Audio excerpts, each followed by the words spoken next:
teaching era. Today we will learn assign, compare and compare plus data type checks operators. So firstly, if we write var a is equal to 5, it's mean we save 5 in a.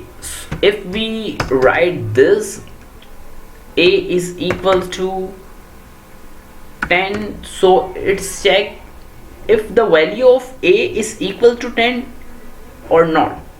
It is false statement.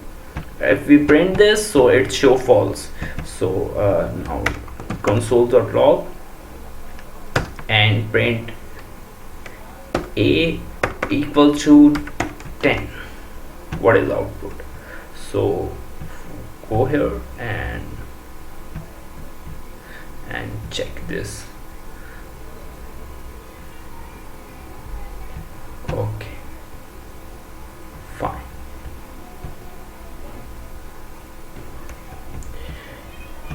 Check here in console tab.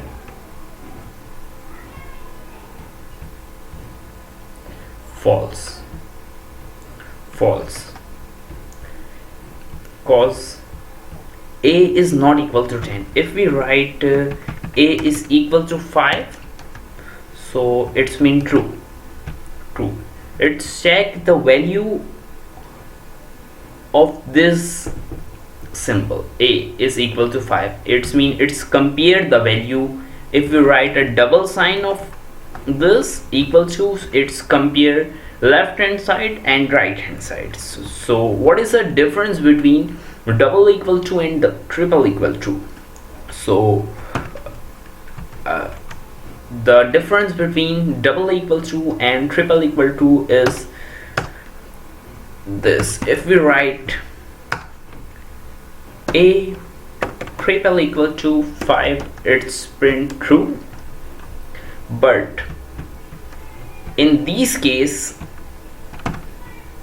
if we write this 5 in the string, so it will show true, but it's not. Why? Save this, okay, and true and false. So basically इनमें जो difference है वो ये है कि ये double equal to जो है ये चेक करता है कि आइदर ये वैल्यू जो है ये 5 है या नहीं है, ये इसके डेटा टाइप को चेक नहीं करता। और ट्रिपल इक्वल टू जो है ये डेटा टाइप को भी चेक करता है, आइदर ये वैल्यू इक्वल है और इसकी डेटा टाइप इक्वल है या नहीं। सो अगर ये स्ट्रिंग है और ये इंटीजर है तो ये इसे जो है वो फॉल्स शो करेगा, जैसे यहाँ पर फॉल्स शो कर रहा है। लेकिन अगर मैं इसे जो है वो स्ट्रिंग बना दूँ तो ये इस दफ़ा ट्रू शो करेगा। This is the difference between assigning operator, compare and check data type operator. So this is assigning operator and this is compare operator and this is compare plus check data type, 3 times equal to. So hopefully ये आप लोगों को clear हुआ होगा कि what is the difference between assigning, compare and compare plus check data types. So thank you for watching this video.